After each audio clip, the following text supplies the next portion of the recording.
Hey everyone, welcome back to another episode of Stripped by Sia, your podcast for strippers, sex workers, and all the fancy naked people in between. I am your host, Steph Sia, aka Kimchi, aka Sia. People call me a lot of things, and I am the host of the show, so you listen to me every single Sunday. I bring on cool different guests on every week in the topic of sex work and everything that is related to it. I am a digital content creator as well as former sugar baby and an exotic dancer here in Vancouver, Canada.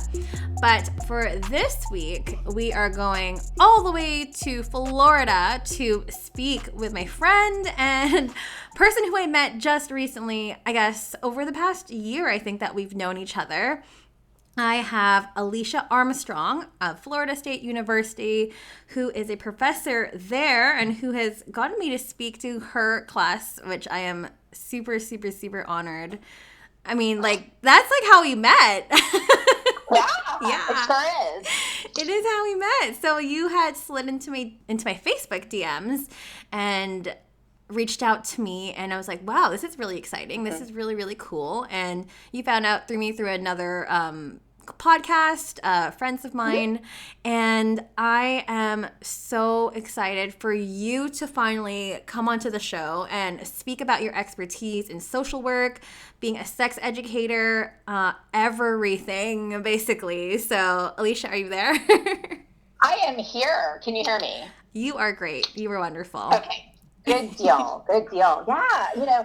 Thank you so much for having me on. It was kind of a just shot in the dark last year when I was trying to figure out how to make my classes that had been face-to-face for so long interesting in a digital format. And I thought, we need to speak to somebody who is an expert in sex work or knows way more about sex work than I do I know from a educational standpoint and from working with sex workers as clients and in therapy, but I needed somebody that could spice up my class a little bit. And I just reached out to you, and you were able to speak to my class over the summer. They loved you. This was last summer, 2020. Yes. And then again in the fall, you were very gracious to do that. And your influence has helped me transform kind of my digital remote learning and make it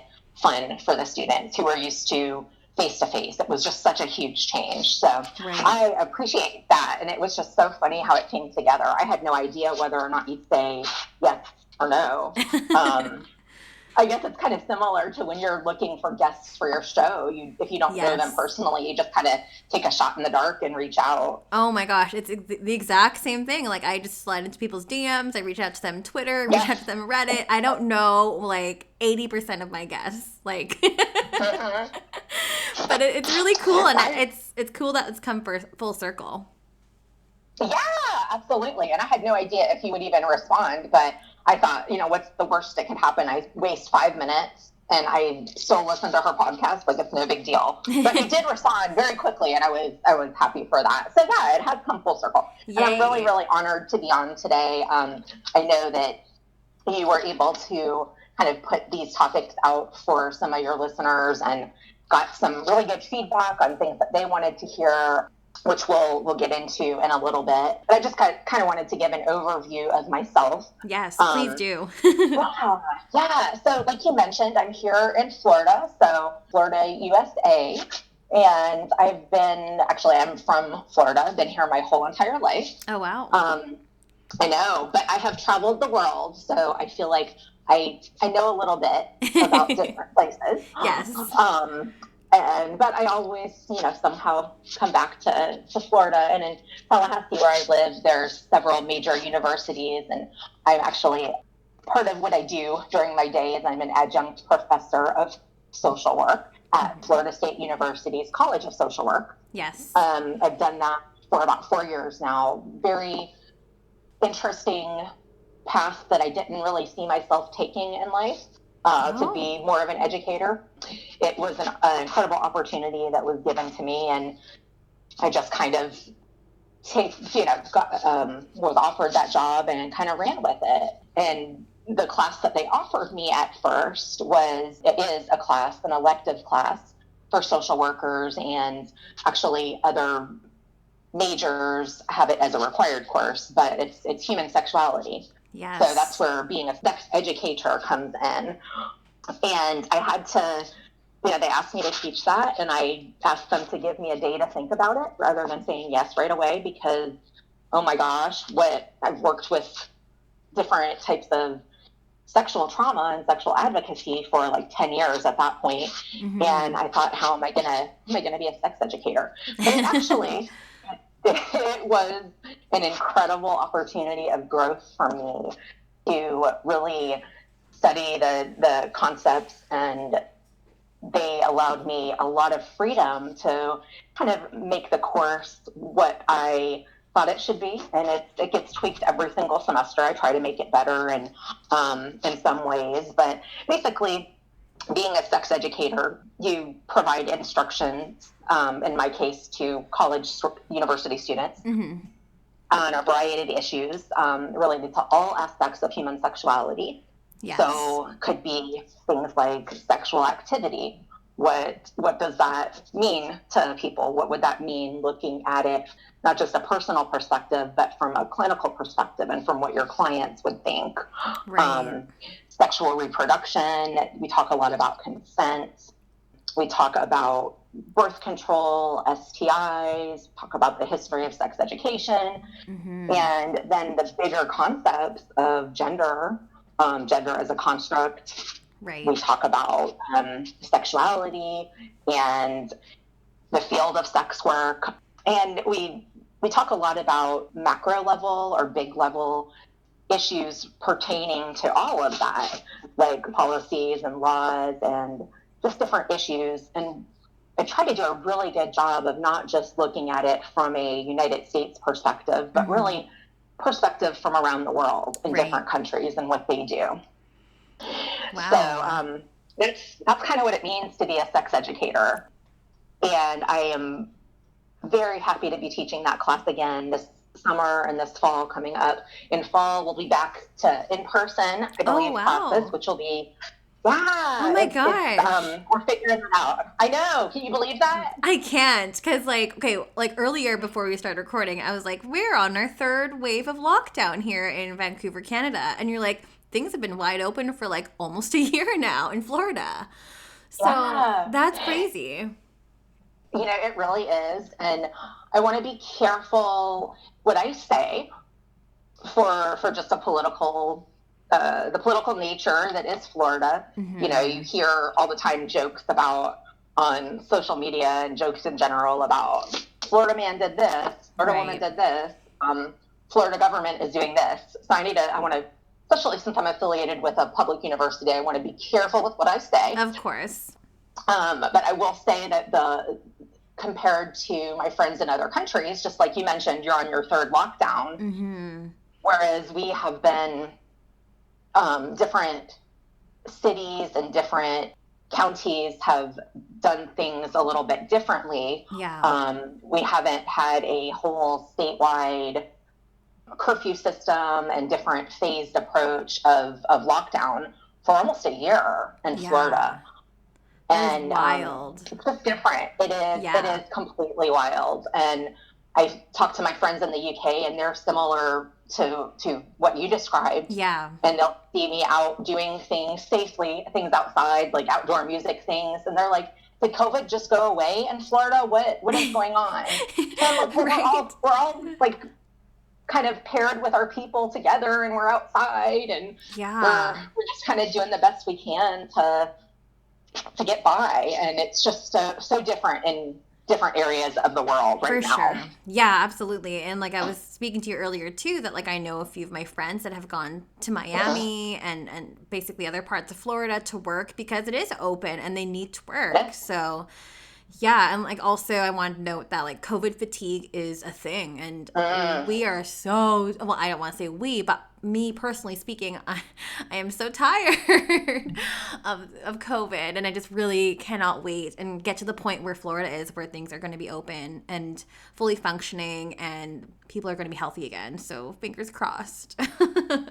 Absolutely, absolutely. And I know vaccine protocols and things can be controversial. Yes. They in Florida, they've kind of phased out. They've had a phased approach to who can be eligible to get the vaccine, and of course, that's a very personal choice. Yes.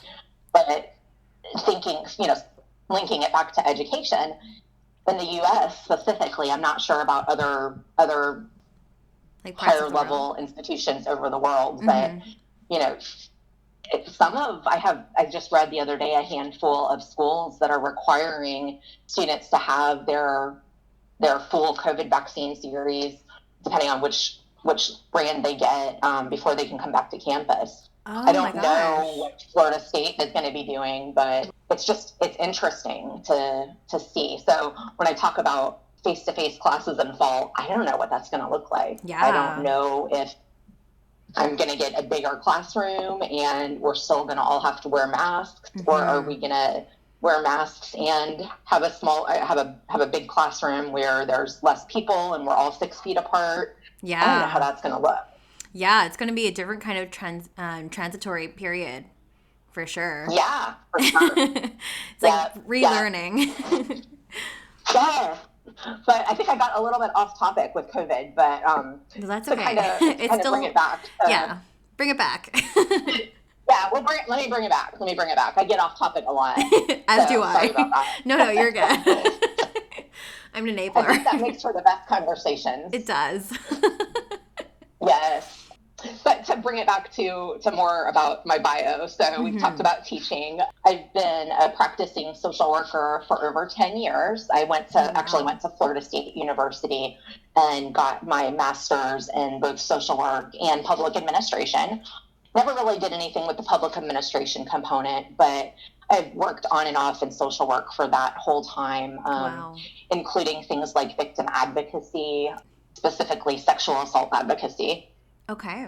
And yeah. And then I started teaching, and then I last year got more into the therapy component of my education and certifications, where I could provide some online counseling support. We saw that with things changing, speaking of COVID, just the huge mental toll it took on everybody.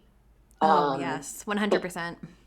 Yeah, things just changed faster than we can adapt to change, I think, as people and as a society in general. And then some people's COVID didn't really have a whole impact on their lives. Like they were able to still go to work and their income wasn't affected, and really just things like mask mandates and places that they would normally frequent as patrons being closed was the main component. But then there was lots of social things that they did with their friends, and that's huge for mental wellness. That's huge. Big thing. Yeah. Right? Yeah. Oh my gosh. So I think it kind of impacted all of us a little bit, and I really wanted to be able to use my training to give back to the community and get out there and help in some ways. So I ended up going into private practice, therapy, counseling last year in addition to teaching. So, oh, wow. Yeah, kind of came full circle. Lots of COVID personal changes for me, but I've really found that life just kind of led me to where I need to be at this point in time. So it's been really cool. It's been really cool to develop that and build some relationships with clients and in the community in general. Yeah, I think the work that you're doing is excellent, and the way you teach your students is also so profound and wonderful. Again, like I keep saying on all my episodes, we need more change makers in the world and more people that are understanding of the work that we do here in the sex industry. So thank you for all that you do for the greater community. It's truly, truly admirable. So thank you. Thank you. I'm honored to be able to work in this field. Yeah, and your specialty, I've just read online here, I did a little bit of stalking Yeah. before we recorded, but you specialize in domestic violence, sexual assault, self-harm, trauma and gender, and sexuality. And you have had so much experience, as you said, over the past 10 years working with individuals who've experienced a wide range of challenges, including PTSD, anxiety, depression, grief and loss, pervasive illness, parenting, sexuality, and gender identity. That's a lot. That's an incredible amount. It is. And, as anybody studying to be a therapist or therapists know, we kind of, as humans, we're very diverse in the issues that we experience in our lives. And so I've always found it best to take an approach where you specialize and get to learn and do certifications in different things so that you can have a clientele that you're more well-versed in dealing with. So things like sexual trauma, things like gender, and really being able to help people on their gender journey, or likewise sexuality and the spectrum of sexuality. I found very useful for clinicians to kind of find a niche field, so to speak. And that's kind of what I've been drawn to, somewhat organically, actually, to just based on the jobs that I've had and the mentors that I've had and even past experiences. A lot of people, one of the questions I always get asked is, what brought you into this field? Yeah. Why did you choose to be a sex educator? Why did you choose to be a therapist? Why did you choose to be a social worker? And what I found with my students, and it's no different than when I was a student and trying to pick my major, people who have had past struggles in their life, whether it's growing up in an unhealthy and toxic home, maybe intergenerational mental illnesses or untreated, possibly different traumas that happen in people's lives. Once people go through that and figure out their resiliency and how they can cope and be okay as members of society, some of us are drawn to come back to that field and kind of get the education and the experience and the certifications and licensure to pay it forward. Right. And that was very much my story. Wow. So I've been through a lot of these things that I specialize in myself in life, which is absolutely, I want to just make it clear, it is not a requirement to have been through the exact thing that a client you're trying to help has been through. Right. I don't believe that at all. But for me, it's what drew me to this profession, as it did many of us. Wow. That's incredible. And I'm so glad you asked that question, because I was about to ask that question, how did you get involved in all this? How did you get started? What's your story? So thank you so much for sharing that. And like yourself, whether or not you're in sex work, everyone has a history. Yes. Right? Whether it is sexual trauma or something that to do with your family, or maybe something at work, or the work that you do, as sex workers in general, as a bubble. We are faced with a lot of challenges, and it is very, very difficult for all of us to let it bubble inside, which is, in my opinion, very, very unhealthy. So we need counselors, we need therapists, and people such as yourself to help us work through whatever history that we are dealing with. Absolutely. What I have seen with sex work and some other fields, but definitely with sex work, there's really several prominent challenges that I see in the clients that I've had that have been in the sex workers in the past or currently are. Mm-hmm. And some of the things that I see are things like identity and concealing who they are. This is their career, this is their profession. Mm-hmm. And so how do they navigate life, either passing, and I say passing in a using air quotes, as a non-sex worker, if you feel the need to conceal your job from friends, from family, from potential people you're going to be dating, and I know we're going to talk about that a little bit later. Yes. But then there's the whole stigma that just is inherent with sex work. People have very strong opinions, and often have very strong opinions that are not based in education. They're based on other things that have nothing to do.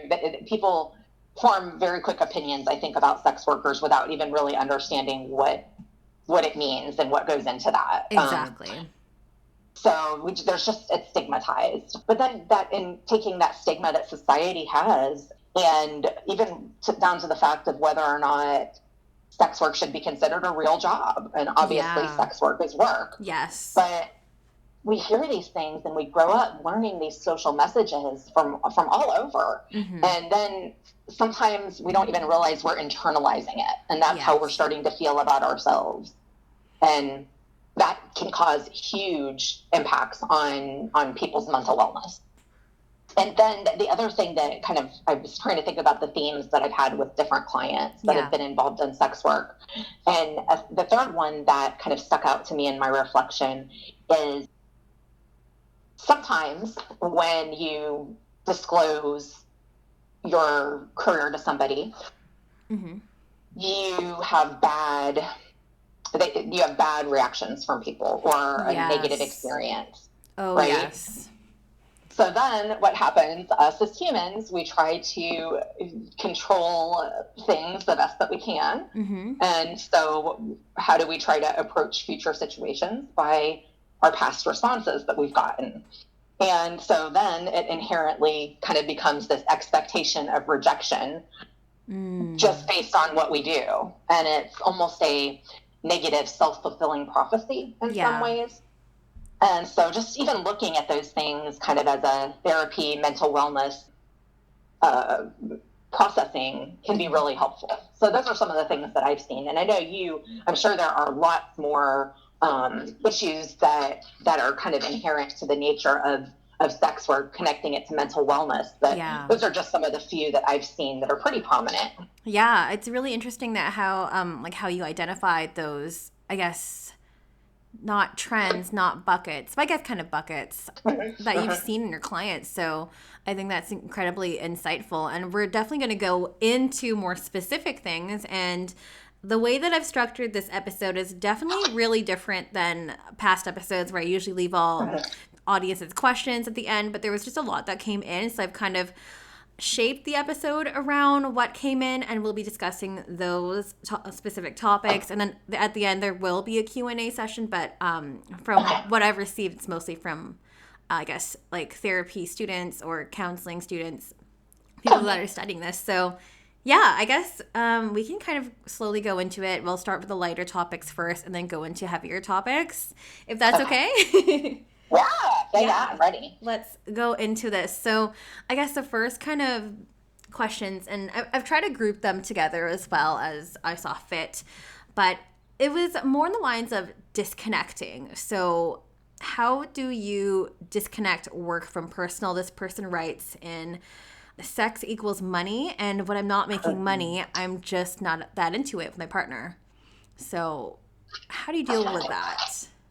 Yeah, I thought that was a very interesting question when I first saw that one come in. Yeah. I will say that I think taking a step back and looking at it from even from my profession, like therapy and being a sex educator, right? So when I interact with my interpersonal relationships, people know that that's what I do. My partner knows that that's what my profession is. And sometimes they just expect it to be how our conversations flow. Or because I'm a sex educator, I am good at all things sex, and my bedroom skills are up to par. And so when I read that, I thought, wow, this reminds me of experiences that I've had, though different experiences that I've had just relating to the world and my profession too. And I think what's really important to remember is with any relationship, communication is the key. Yes. So even letting your partner know that if you are struggling to figure out how to connect to that person sexually, and I'm going to kind of broaden the definition of sex or intimacy here. Sure. To be not just things that you might do at work, but, you know, how that translates into expectations that your partner has. So oftentimes I have seen that, I know for me personally, again, and I'm not a sex worker, but just the nature of my business being so connected to sex in general, people have expectations about you. And so I think communicating that to your partner that, hey, you know what I do at work is who I am at work. What I do at home is different. Then going into communication about your boundaries, your likes, your dislikes, what your partner likes and what your partner dislikes, kind of what their expectations are. And knowing that everybody has a different level of desire. Yes. So whether or not it's connected to I'm not into sex if I'm not making money, there has to usually, if people have a desire for sex, they get something out of it. Not just sexual pleasure, but maybe it's that social connection. Maybe it helps them feel closer to their partner. Maybe it helps them feel desired and just deepens the connection that they have with that person.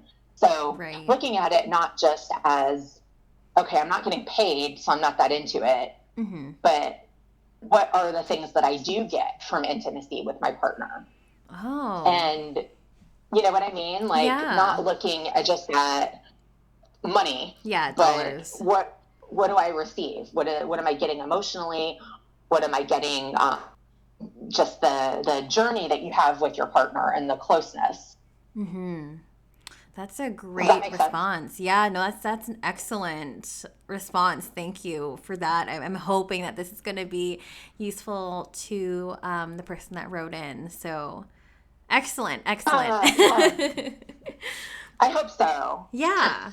Because that can be a tricky one too. I mean, but the way that you have broken it down, I think it makes it really easily digestible and also just really hones down to the point, like as you said, like going back to your partnership with that person. What do they like? How do they make you feel, basically? Yeah. What do you get out of it? Even the most selfless people get something out of relationships with other people. We inherently need people to fulfill some aspects, to fulfill something for us. So, and it could be that maybe you're a person whose sex drive is just naturally lower and the desire that you have for sex is lower. And so talking about that with your partner, I go back to communication, figuring out what you like as far as intimacy and just spending time together, whether it's holding hands, whether it's cuddling and watching a movie, doesn't have to be anything that people would consider in the category of sex necessarily to feel that closeness. So maybe you start, I don't want to say start small, but just broaden your perspective and what can you do to make you feel comfortable with that person and be kind to yourself that not everybody has the same level of sexual desire as other people. Right. Even if you are in sex work, that doesn't mean necessarily anything about the level of desire that you have and your libido. Yeah, totally.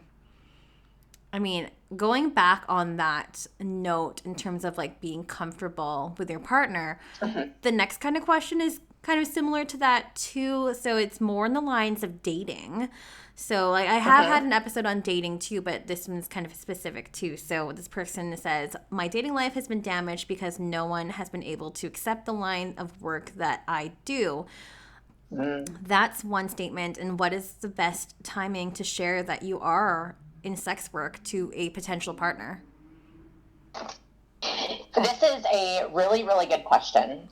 And I'm going to say, as far as timing is concerned, that's really something that you have to kind of feel out. And,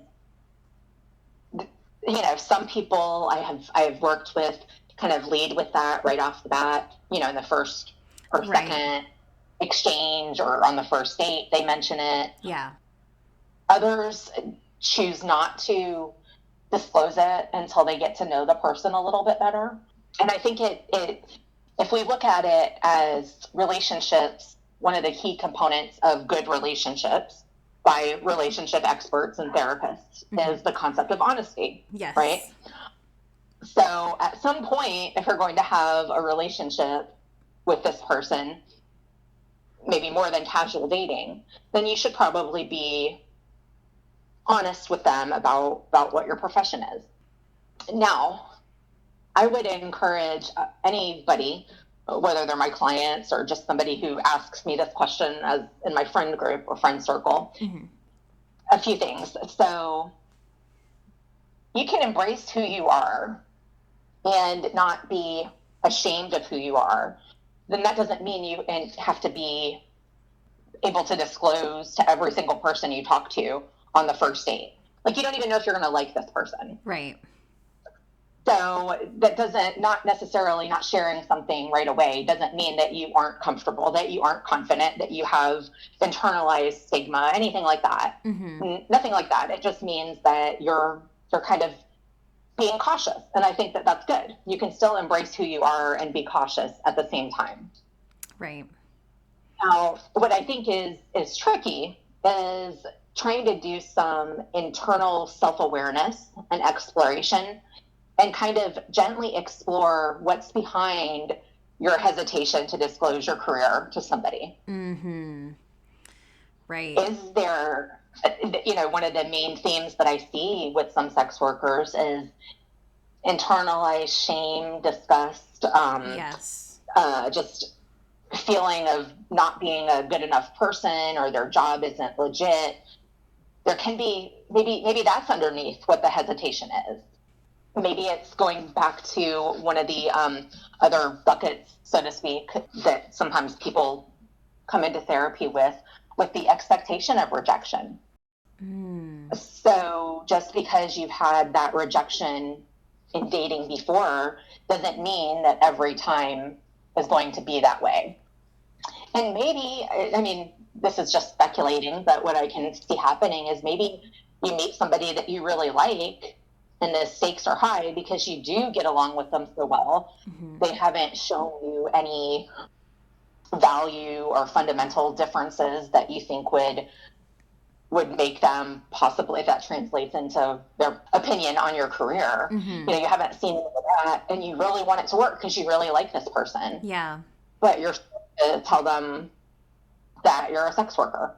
So kind of looking behind the reasons why that fear or why that hesitation is there, I think is really something that is important, just doing some self-reflection. Yeah, like what are the roots behind that kind of feeling and that emotion? Yeah, definitely. And what I'd say to all my clients, sex workers or not, they're working with people who are dating or in relationships or partnered. Inevitably, there is something that somebody is hesitant to tell their partner, to disclose to their partner, for a wide variety of subjects, right? Right. And I always, caution my clients to, first of all, explore what's behind that fear, like we just mentioned. But if that person has a bad reaction to what you're telling them, that's not for us to internalize and process that other person's feelings. Their reaction is on them. Yes. That's their responsibility. Oh, yes. And it doesn't have to be that it's any indication. It was not any indication of our self-worth or the worth of our job or anything like that. It's that person doesn't have a positive response to what we're saying. Mind, do I want to be with somebody who has these fundamental differences of opinion than I do? Probably not. No. Yeah, exactly. Ask yourself that question. Like, I can really relate to this question because many years back, like right when I was transitioning from being a sugar baby over to transitioning out of, like I didn't want to do that anymore. I started dating, and it was at the time when I participated in a reality show about sugar babying in my town, and then like news articles came out and it came to the attention of the person I was dating at the time, and he thought that I was being dishonest because I hadn't talked to him about that. And it was just really awful because he chastised me for doing this line of work and also making assumptions that we didn't have the same fundamental values in terms of what it takes to like make a great relationship, and never consulted with me, just wrote me a long text message and broke up with me, and it was awful. It was awful. So really, and that kind of damaged me a little bit too going forward, and I was single for like a while after that because it was just, and I don't want to use the word traumatizing, but it kind of was, because and then I started, as you said, starting to internalize those feelings. You've dated since then. How did you get through that? Honestly, I went through a really strong single phase, and I really learned to love myself and know what my self-worth was, know who I was, and got to know myself better. So I did a lot of reflection during that time, and I was at a point where I didn't know what my identity was. And I really just focused on healing myself and getting to know myself, and I made that a priority. And yeah, that's how I kind of healed myself. So, but I wish I had a therapist back then to have someone to talk about these issues. Yeah, I hear you on that. But you did. I mean, I think you handled it in an excellent way, and were able to really focus on your strengths, going through a strong period of being single in your life, and taking that and kind of using the experience with that person as a lesson learned, and that you don't want that kind of person in your life anyways. Exactly. All that rings true. Yes. I guess like the next question is a little bit different, but it's more so competition between other creators and sex workers, say on like social media platforms like Instagram and TikTok, OnlyFans, and constantly comparing yourself to others and what that can do to your mental well-being. Do you have any comments on that? I do. I broadened it a little bit for how I was trying to conceptualize it. So I looked at it as the need for people and the desire for some people to compare themselves to others in general, not necessarily specific to any industry, but I think just as humans, we tend to naturally compare ourselves to others. And it becomes a problem that it and somehow impacts our self-esteem and our self-worth, or our mental wellness, like anxiety and depression, and just how good or bad we feel about ourselves. I think then it's when it kind of becomes a problem. And so there's a few things that I would recommend. I know I've mentioned this several times so far, but it's kind of essential to being a therapist and kind of what being in therapy is like. One of the things your therapist would always look or would work towards is, where does that need to compare yourself to other people come from? Right. So let's say, and I hate to go back to kind of the old psychoanalytical perspective of these things happened when you were a kid, and it impacts how you relate to the future. But maybe that there is some truth to that for this one. Like maybe your parents always compared you to your sister or your brother, or you were involved in different extracurricular activities, and your parents constantly compared you to other people. Like, oh, you're so much prettier than her, I'm sure that you'll win. Or you're much more talented than that person. And our parents are trying to make us feel good, but that's not great. No. So then what happens? Right? Then we're like 40 years old and have in whatever phase we are in life, and we're comparing ourselves to others just all the time, just as a natural way of life. So first of all, looking and exploring why and where the need to compare comes from. Right. That's the first thing to do.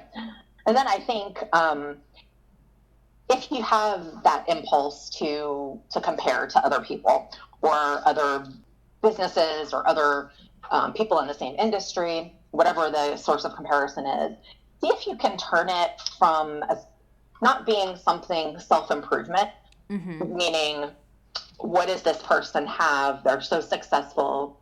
What does this person have that I'm lacking? To changing your mindset to be more self-compassionate and use it as a positive experience, as a lesson learned. Right. Like, what are they doing that, not that I can do better, but what are they doing that I'm drawn to, that maybe I can use that as a way to somehow, in a very compassionate way, not that they're better than me, but maybe this is something that I can work on. Yeah. And just better myself. So a period of, again, not self-improvement, but compassionately comparing and seeing what you can do and learn from that person, not necessarily change about yourself. Interesting. Yeah, that's a really, really cool perspective. I never thought about it that way. You're kind of like flipping the switch on that. So, yeah. And then a really common theme that I've seen with any kind of comparisons is just knowing, and even if you have this knowledge and intellectually you know this, like actually believing it, that social media can just exaggerate perspectives of that are kind of a false narrative. Oh, yeah. Of all the time. Being perfection. Perfection. Feelings of, oh my gosh, this person has the perfect life. Look, they're always going on trips and doing all these really cool things, and their self-care. They get their hair done all the time, and they're always on point. Like, they don't leave the house without makeup, that kind of thing. Who knows what the source of comparison is? But like, that's not reality. No. So just keep bringing awareness to that and figuring out how you can best manage your feelings towards the social media driven society that we live in. And it's hard when it's part of your business. Yeah. Like, a lot of people rely on social media business advertising and networking and branding and things like that. So trying to find the balance between letting that control your life as far as comparisons, versus monitoring and regulating your usage just for business and not trying to get caught up in all of that. Totally. And then one more thing to say about that. The fourth thing that I have to say, I talk to my clients all the time about their inner critic. That little voice that it tells them that they're not good enough, or they're not pretty enough, or they're not whatever. And actually trying to write down some of those thoughts, those critical thoughts we have about ourselves that are just automatic. And a lot of times we don't even notice we're thinking them. Okay. So paying attention to that, writing down those thoughts, examining them or processing them, seeing where that even came from to begin with. Yeah. And then talking back to your inner critic. Like, okay, I might not be exactly, like, if the thought is I'm not good enough, well, that's obviously not true. That's very subjective. Maybe if your inner critic says I'm not good enough, you talking back to it or reframing that thought and saying, you know what, I might not be exactly where I want to be in my career or my life right now, but I am worthy of having a workplace or coworkers that treat me with respect and dignity. I'm worthy of having a partner that loves me and respects me and can communicate honestly and openly. I'm worthy of this. That's my inherent worth as a person. I'm absolutely good enough. So kind of talking back and trying to take those thoughts and replace them with what the real truth is, not the automatic negativity that sometimes we have with our inner critic. Right. I love that approach, and that's such a good exercise for anyone to really do, whether or not they're in this line of work. So thank you for that. That's one, dealing with your inner critic. What about dealing with outer critics? So obviously, like with sex work, we deal with a number of clients, these people. We're usually outward facing, we're very public. So how do you deal with gaslighting and like trolls, time wasters? How do you deal with hurtful comments from clients and people on the internet and like haters? That one can be really tricky and very problematic for a lot of people. This kind of goes into self-care when we talk about that in a little bit, if we get to that. But prioritizing your mental energy, meaning how you're going to spend your mental energy. Right. Are you going to spend time looking at that critical comment or a troll that's trying to do what trolls do? Yes. And or the client that is trying to waste your time and wants to have 15 text exchanges or email exchanges before you even get the questions that you need answered. Like, are you going to devote your mental energy and attention to that? Or do you want to look at it as something more productive? So figuring out how to focus on what you can control. And you can't control what they're saying. Can't control what other people are thinking about you. You can't control any of that. Right. But you can control how you respond to it. Yes. And so focusing on that, and then not internalizing it, not letting things that people say become internally part of who you are. So that, and then all of a sudden that outer critic becomes the voice of your inner critic too. Right. Yeah. So just paying close attention to that and doing the same, activity as far as talking back to your inner critic with talking back to your outer critic, writing down the thoughts. And if that's how you choose to use your time, writing down those thoughts that you're struggling with and then writing down what the reality is. Right. Oh gosh. Okay. Yeah. Those are great. And these are things that we as sex workers go through on a daily basis. It can be really, really exhausting and can take a toll on our emotional health. And that kind of brings me to the next point too, in terms of like our emotional well-being, because as sex workers, and especially like in different forms of sex work, like full service or even being a sugar baby, lots of client work. Clients sometimes tend to unload a lot onto us, demanding our emotional time and our energy. And again, it's kind of similar to that first question too, but like, how do you disconnect and how do you separate the two? I think that's a really challenge for sex workers, but also for just like in my profession to be a therapist. Oh my gosh.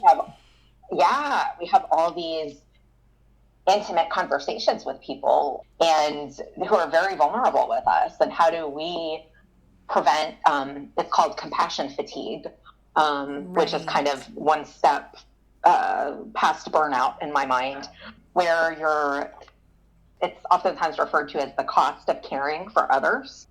So in your work, it is not necessarily what you signed up for, whereas for therapists, we kind of know what we're getting into, if that makes sense. Yeah, that definitely makes sense. Like, we're not therapists, but sometimes like we act as one. And a lot of times it can be much less about sex or the act of sex work in general, as opposed to what emotional needs the client is getting met through that. Right. And what you're able to provide as far as support. But regardless, you have to take care of yourself, right? Yes. And I call it self-care toolkits or compassion fatigue prevention kits that I try to make with my clients. And this is because, this impacts not just sex work, but many aspects of professions. Yeah. Whether it's teaching, whether it's being an educator, whether it's being a social worker, even people who are servers and bartenders, they have very much a similar kind of therapeutic role that's not really what they signed up for. Yeah. But sometimes it becomes that. Yes. So I think really learning how to take care of yourself is important. So first of all, you have to know what mental wellness looks like for you. Like, how do you know that mentally you're doing well this week versus not doing well a different week. How are you able to even have a check-in if somebody asks how you're doing? Mm-hmm. How can you even know what doing not well looks like compared to having a great week? So you've got to kind of figure out what that means for you, number one. Yeah. And then just looking at the things that you have control over versus what you don't have control over. And certainly for sex workers, you can set certain boundaries.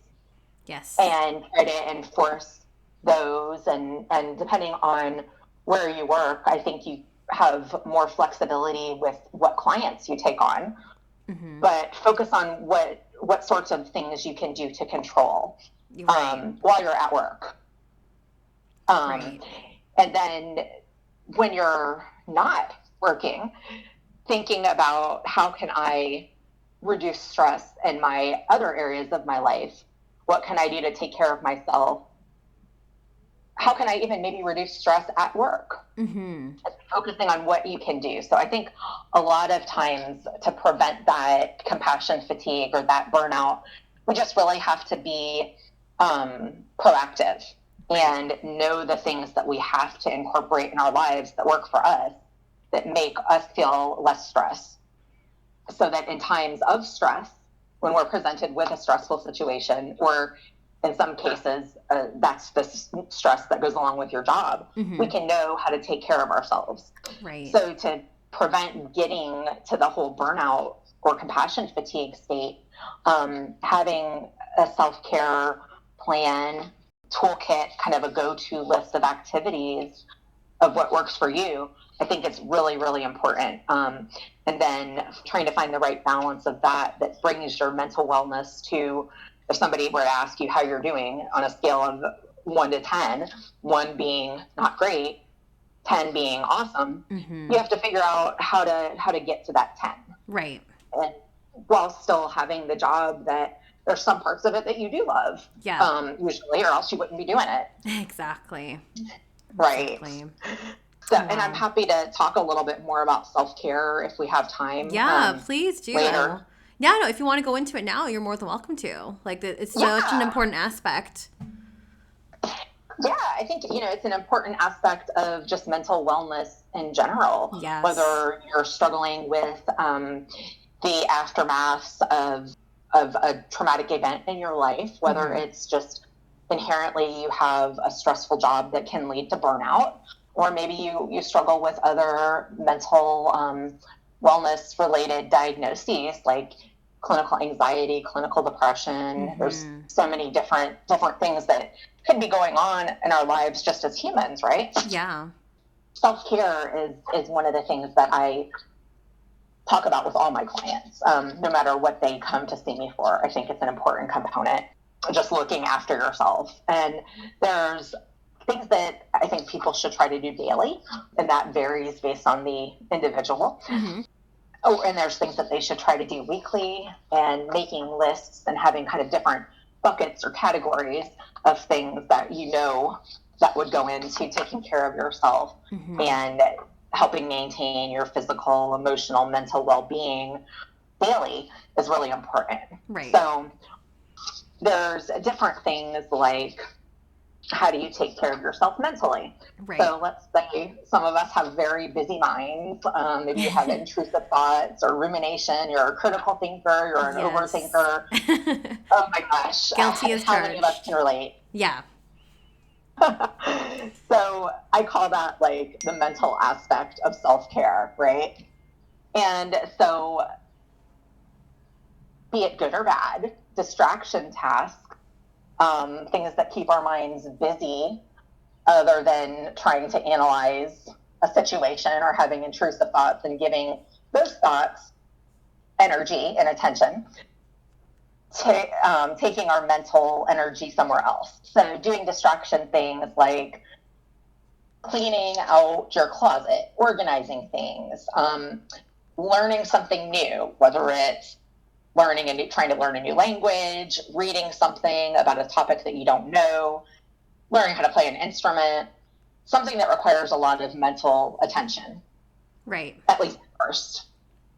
Even driving to explore a new place. I know with COVID, that's a little bit tough right now, for, depending on where you live. But something like that, just giving yourself exposure to something that would mentally help distract your mind from the intrusive ruminating thoughts problem that you're thinking of. Right. Does that make sense? Yeah, no, these are really, really simple ways that you can apply self-care. Yeah. Right. Accessible, right. for sure. So there's kind of the mental bucket, as I call it. And then there's other options, like even sensory options. So you think about things like aromatherapy.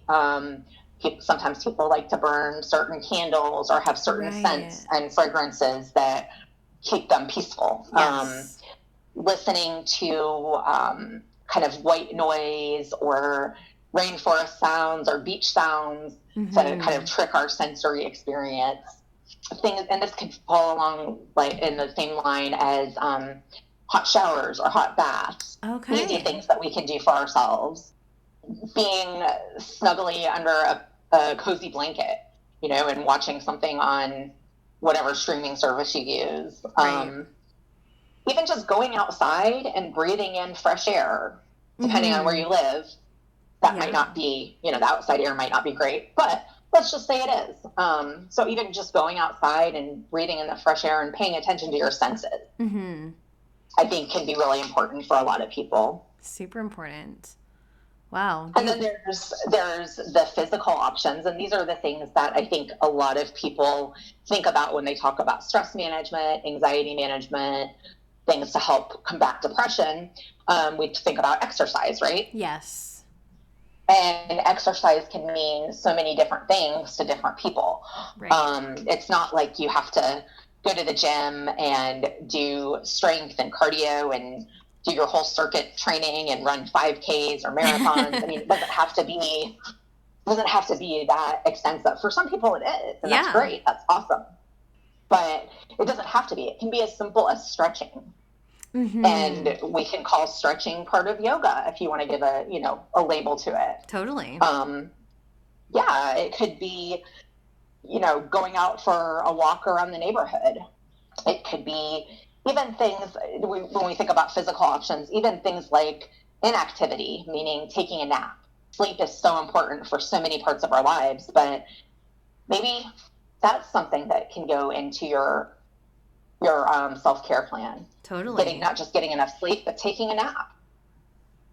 Yeah. Oh my gosh. These are such simple things that, like, I might not think about, but yeah, it totally makes sense. Yeah, they really are. And then there's a few other categories or buckets that I like to talk about. Sure. Pleasure options, like things that you might consider hobbies or things that bring you joy. So maybe you like to garden. Maybe you like to cook. I know you like to cook, right, Steph? I do. Yes. A lot. Yes. So some people like to journal. Some people like to write. Art. Some people are very artsy, even if their art isn't great. They like to be creative with that. Sometimes people find immense joy from hanging out with their pets. Not just cuddling and petting them, maybe if you have a dog, taking your dog for a walk or a run or playing fetch or other activities with your pet. That brings people pleasure. And then there's the emotional component of self-care, really starting to feel your feelings and identifying what feelings you have and maybe where those feelings come from. So not neglecting that emotional part of life, and you start feeling some kind of way at work, but you can't really spend a lot of time on it now. So you brush it to the side and then never come back to it.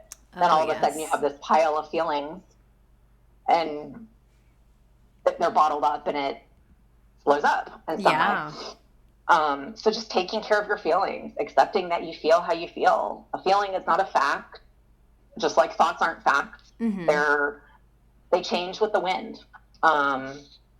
And embracing your emotional options, like, okay, if you're crying, that's fine. It's not a bad thing to be emotional and cry. Let yourself cry.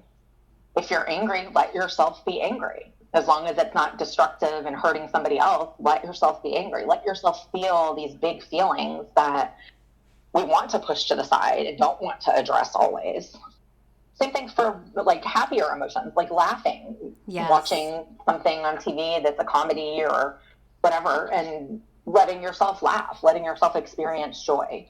So really kind of paying attention to the emotional component of your self-care. Mm-hmm. Wow. And then the last option that I think is important to some people, I know for me, it's a big one for my emotional wellness. Okay. There's social options. Oh, and yes. Big one. Yeah. Big one. Yes. And so what was impacted a lot with COVID are social options, right? Yes.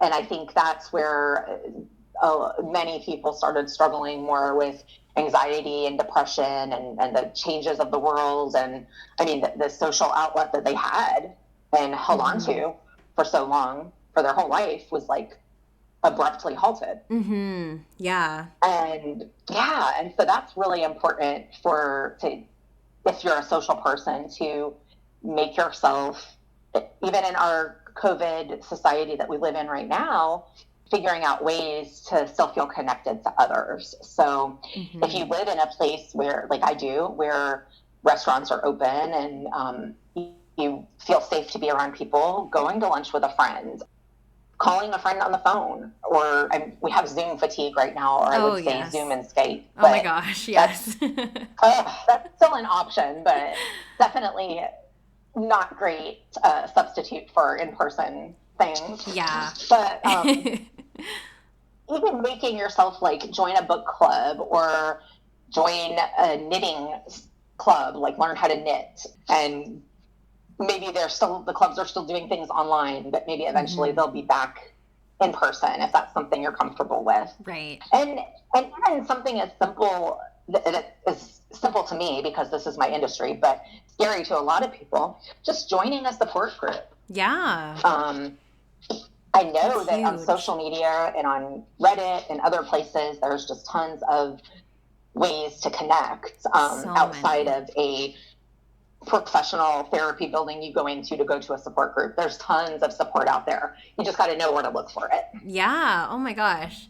Alicia, these options for self-care are so great, and I'm so glad you brought them up and providing so many examples too, because sometimes we just think about it too hard. We're like, what is self-care? Right? Yeah, like we have this really narrow view of what self-care is, and it comes in so many different forms and so many different themes, as you had mentioned. So I'm really glad that you brought that proponent up, because it's so important to how we heal. It really is, and there's tons of books, tons of resources out there.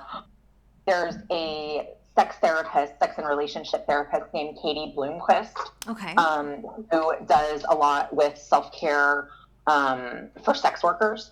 Oh, cool. And that's where I got a lot of this information, but I kind of took things from many other books too. There's just so many resources out there, and self-care means so many things to different people. Yes. But then when you think about the simple ways to practice self-care, like, oh, maybe I should light a candle. Maybe I could go outside and get fresh air.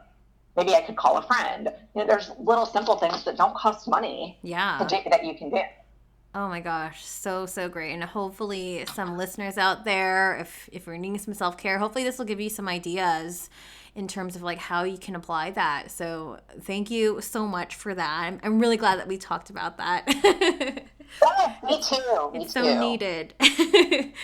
I guess we'll switch gears to continue with a couple of the other questions that came in that are a bit on the heavier side too, which obviously for me, self-care would definitely be needed for these, I guess, categories. So next topic is more so along the lines of anxiety. So some people are mentioning like, oh, like beginning to work at a club for the first time, or going back to the club, or dealing with mismanagement and exploitation. So how would you tackle that? So I think the thing to understand with anxiety specifically is that it's completely normal feeling. Like all of us experience anxiety in some way, but there are certain things like transitioning back into the club and back into more of a setting where you're going to be working with people face to face on a larger scale, especially now as we're getting to different phases for the pandemic. Some people that work in offices are having to go back and navigate how to have interpersonal skills in an office again with their coworkers. No different. The anxiety that comes along with changing your life or the structure of your workplace is, I think, can be pretty across the board for people. So thinking about anxiety, and I think it's important to distinguish if somebody has anxiety that is part of more disordered impact on their life, that's a pervasive, maybe a generalized anxiety condition, something like that, or if it truly is just like the everyday anxiety that we have to learn how to navigate as people. Regardless, right. I think it's important to know what kind of anxiety you're facing, and if it's something that's more prevalent as opposed to just situational. For clubs are starting to open back up, I'm going to have to interact with more people in person, or right. deal with different workplace dynamics that might be, or conditions that might be less than ideal. How am I going to do this? Oh my gosh, I'm so anxious. Right. The bottom line with anxiety is that anxiety is fueled by uncertainty. Yes. And so we, as people, want to know for certain what is going to happen. We can't know. No. We think about it. None of us, I mean, I'm not going to say none of us are psychic, because anybody that's listening out there that does have those abilities and skills, my hat goes off to you. Yes. But, but I have anxiety, and I am not psychic, and I can think about something for 3 days and let my thoughts consume me and have a plan A, B, and C for what might happen. But at the end of the day, I might have just wasted 3 days of mental energy and being consumed to try to figure out, what am I going to do if this happens and this happens and this happens, to give myself this false sense of control. And maybe it lessens your anxiety a little bit, but at the same time, you really don't have any more data to figure out what's going to happen and give yourself that certainty that you did on day 1 than you did on day 3 of thinking about this and analyzing this. So right. I think the bottom line to anxiety treatment and management is figuring out how to embrace uncertainty, how to be okay with not knowing, and how to know that the answer most of the time is going to be, I don't know. Yeah. Because we don't know. Yeah. And that's something any of my clients that might listen to this later, they're going to be like, oh my gosh, she says that at least 15 times every session. But it's the truth. It's the truth. The answer is usually going to be, I don't know. Yeah. Because there's just not a lot of certainty in life. And so figuring out how to make yourself uncomfortable, or how to make yourself comfortable with something that is as uncomfortable as uncertainty, right. which fuels our anxiety, and it's this whole vicious cycle. It totally dissecting is. That. Yeah. Just kind of taking a step back, dissecting that, looking at the thoughts that you're having about something, which can fuel our feelings, including anxiety, and just it's this whole cycle of our thoughts and our feelings and emotions. And then what do? We take action, and right. sometimes that's ruminating on a situation for 3 days to get a plan A, B, and C. And yet, at the end of the day, we still don't know. Yeah. So that's figure out how you can be okay with anxiety and uncertainty, and the answer of I don't know, and still be present in the moment and go about your day and get your job done the best way you can, I think is my best advice for starting to unravel anxiety. And that's a process. That is a skill. It's easier for some than others, but it's something that you got to really practice every single day of your life. Totally. No matter what the anxiety is about. Yeah, like there's just things that you won't be able to control. And Right. being okay with that is like a skill and something that isn't learned overnight, but as you said, it's something that you can definitely practice. I know Yes. I am definitely always practicing that because I can be a very anxious person. So yeah, those are Me great too. things. Yeah, I mean, anxiety affects a lot of us, I feel. Hmm.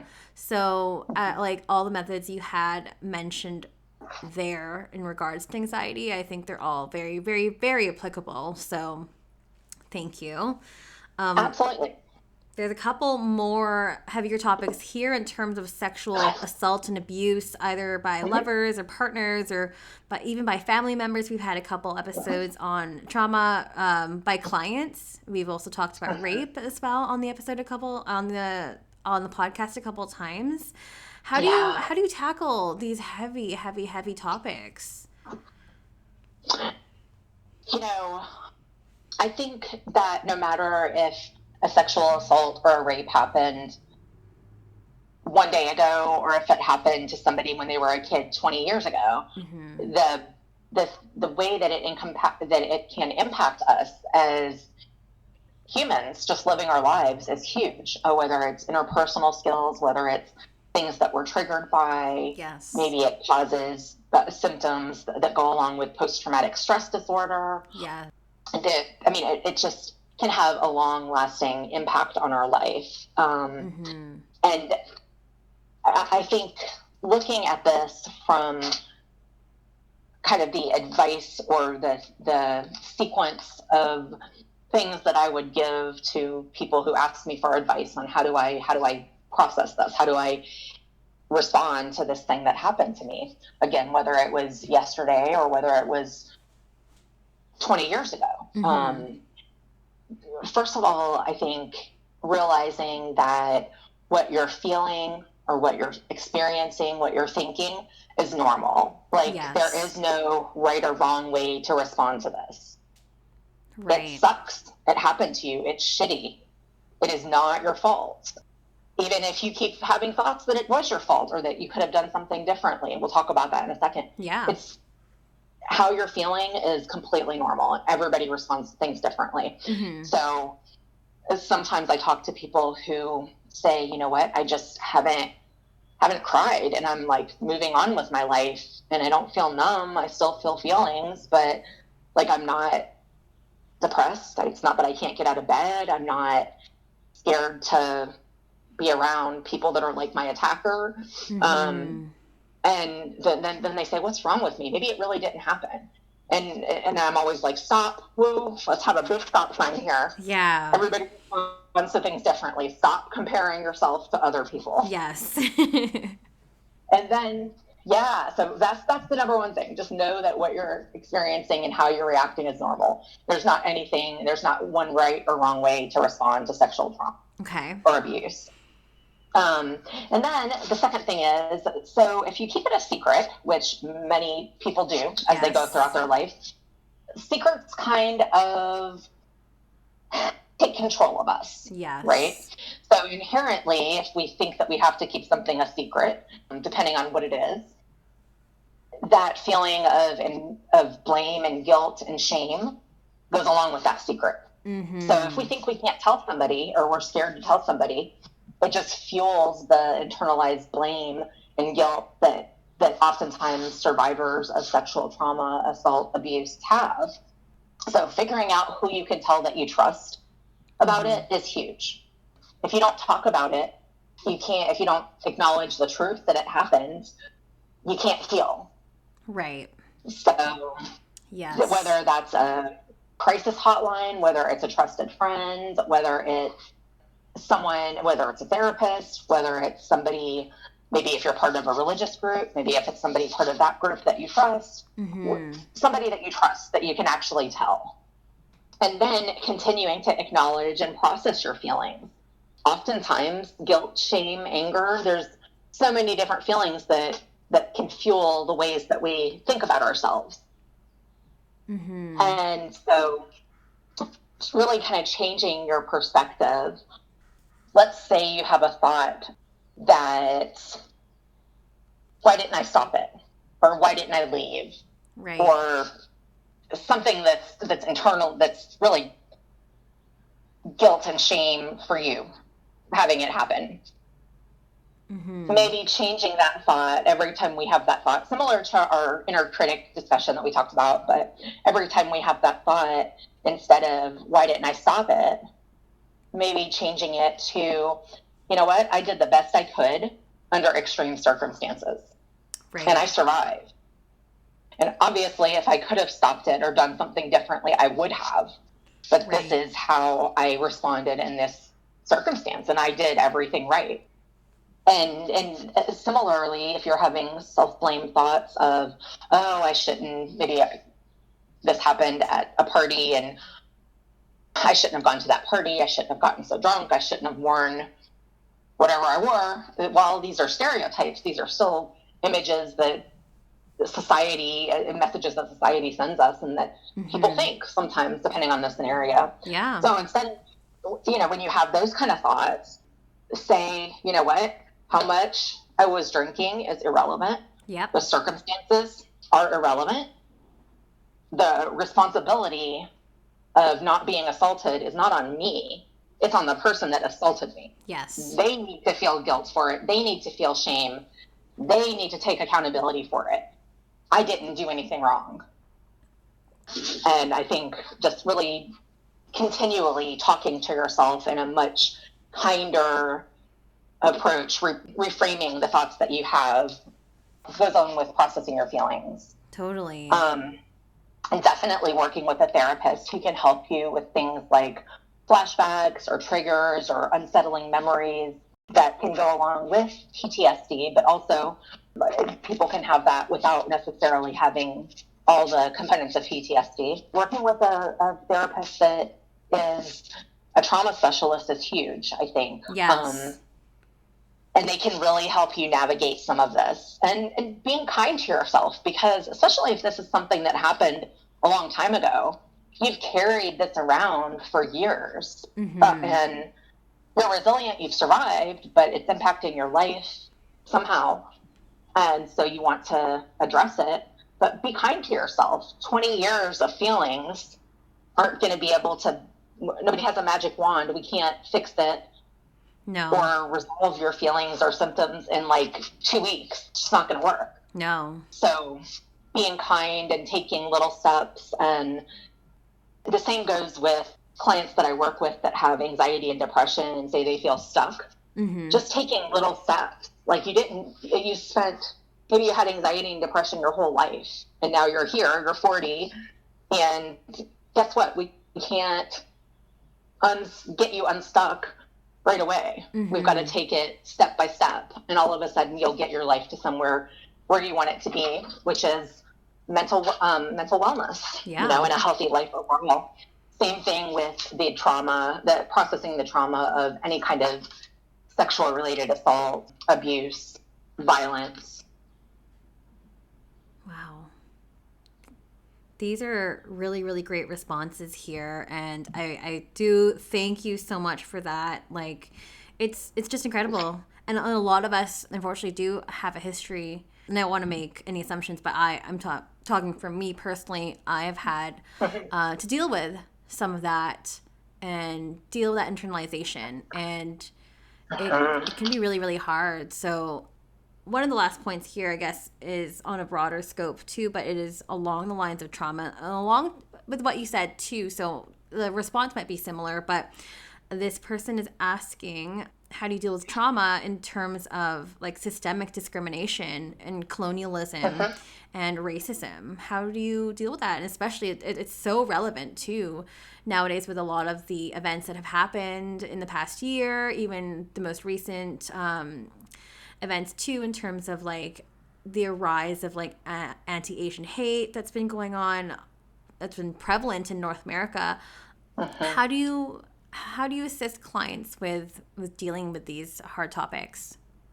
I think it kind of goes back to the processing of, and not even processing, just identification of feelings. Mm-hmm. And the messages that we have about ourselves that we get from interactions that we've had with others, whether it's systemic racism or institutionalized discrimination.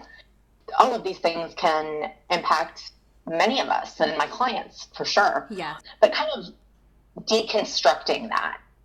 So it's almost like an unlearning process. Right. So you have to kind of know where these messages came from and how much of it you internalize and take with you that can contribute to things like self-esteem and confidence and anxiety, depression, just mental wellness, your well-being overall. Mm-hmm. Let's look and see where those things came from. And I'm looking at it from kind of a micro level, individualized level, not necessarily a broader macro policy law perspective, which some therapists certainly, that would certainly be something you could explore in therapy. Yeah. But starting with how it impacts you individually.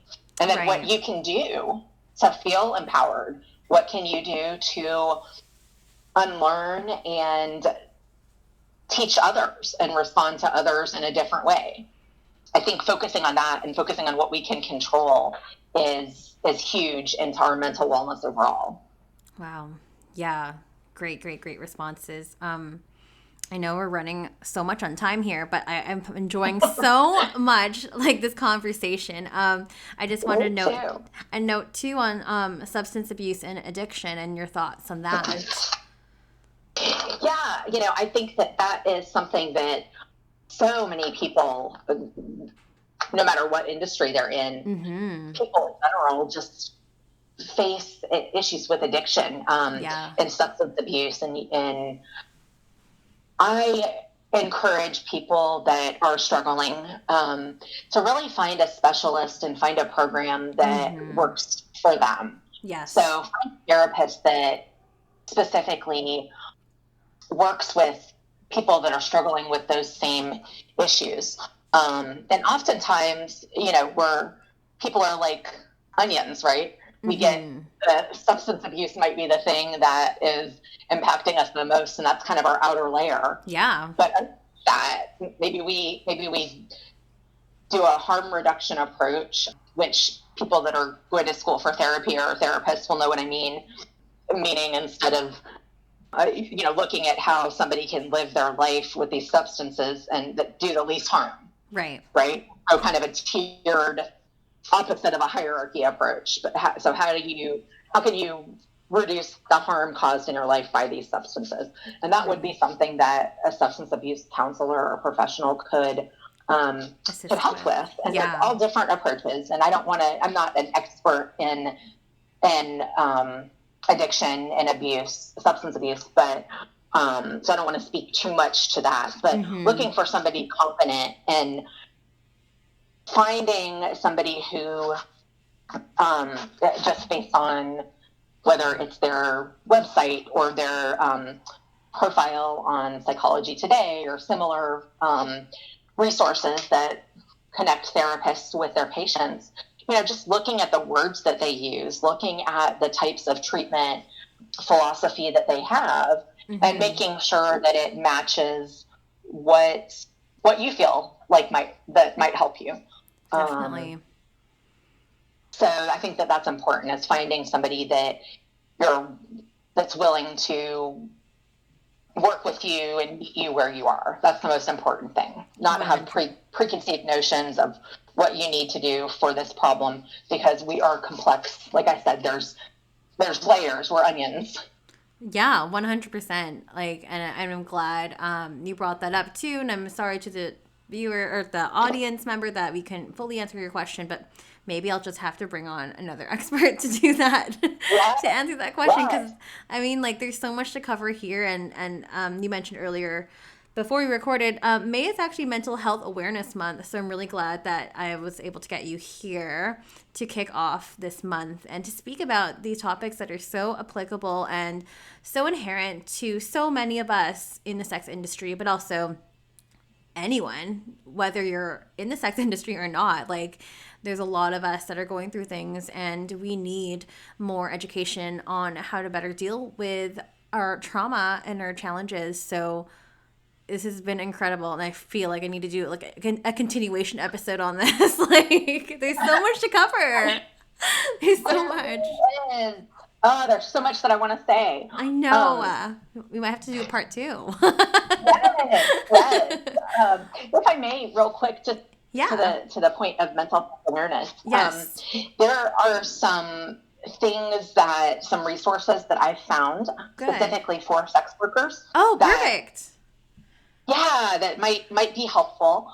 And I'm not affiliated with any of these organizations that I'm going to be mentioning. So I only know what I know based on research and what some of my clients have kind of shown me about these resources. But there is one website.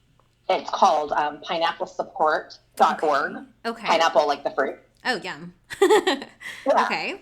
And they work with mental health professionals to connect sex workers with an appropriate therapist and offer either low cost or affordable mental health care for a certain number of sessions. Yeah, so I think cool. That's a huge one. I don't know if it's region specific or if it's only in the US or if it's in other countries too, but that's an option. Thank you. Perfect. And then, of course, the Sex Workers Outreach Program, that is worldwide. Mm-hmm. And they have, oftentimes, the local chapters will have a list of sex affirmative or sex work affirmative therapists. Perfect. That can connect you to.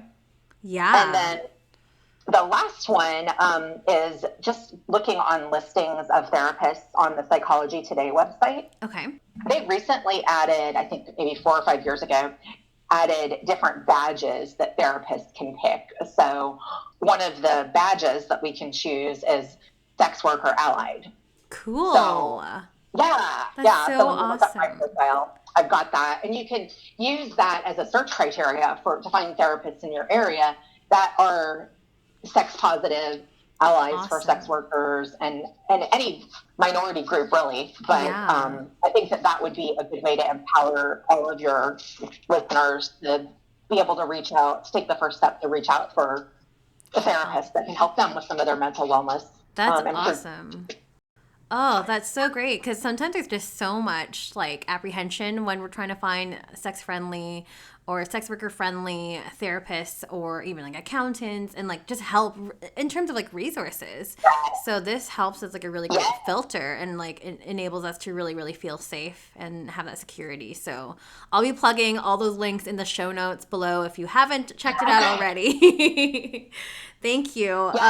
I guess like there are just a couple questions that came in that I didn't loop into the episode, but I've left to the end. So I guess we'll just put them all in one because they're kind of similar. This is from, a grad student studying therapy and counseling. So what are some ways to approach speaking about diverse sex experiences that is approachable and supportive to clients? And is there any specific language to know about and any specific questions that you have to ask?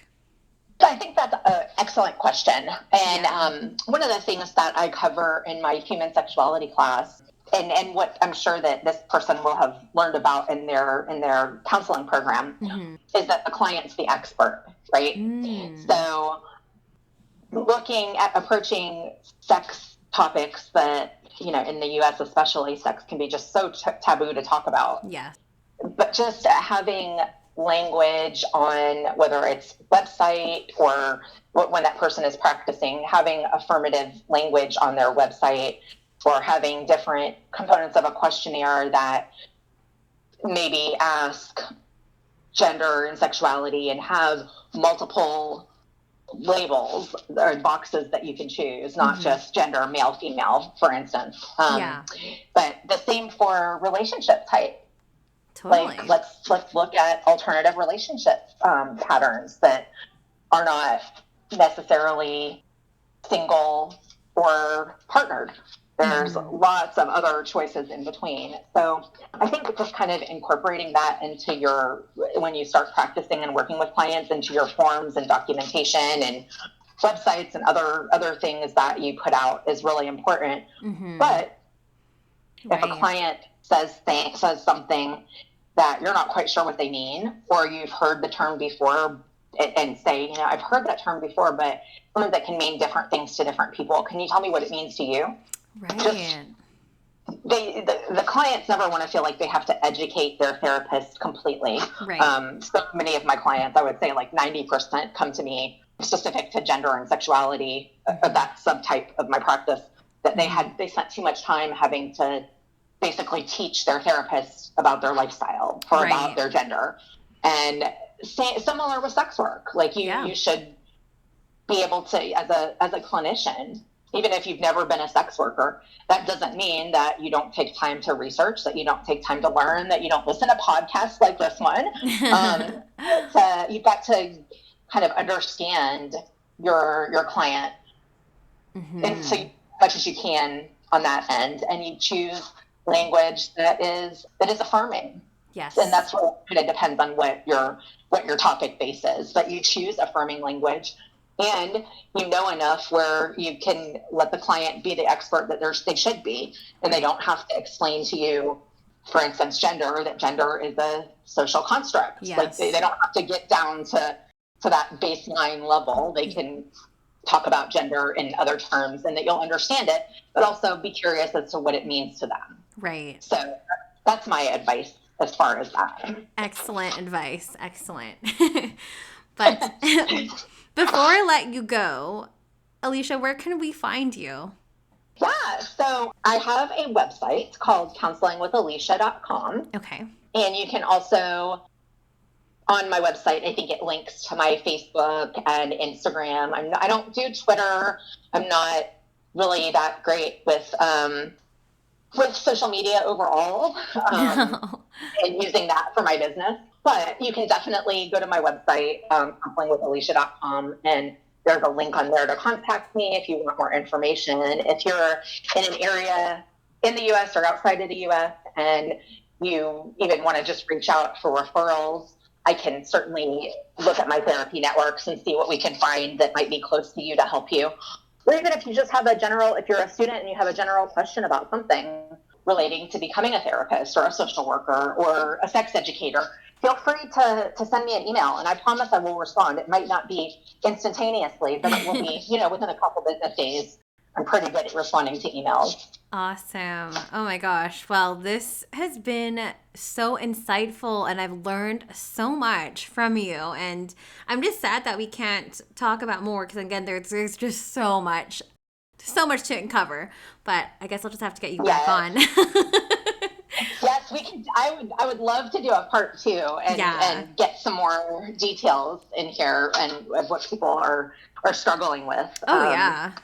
Like, there's so much that we haven't talked about either. So, like, I'll definitely keep you up to date on the feedback for the episode. But, yeah, I guess that's it for today. But it is Stripped by Sia on Instagram. It's available on all podcast platforms. So don't forget to like, rate, share, review, and subscribe. And if you want to get at me at my personal Instagram, it is Sia Steph. And I will catch everyone in for another episode next week. Stay tuned. Bye.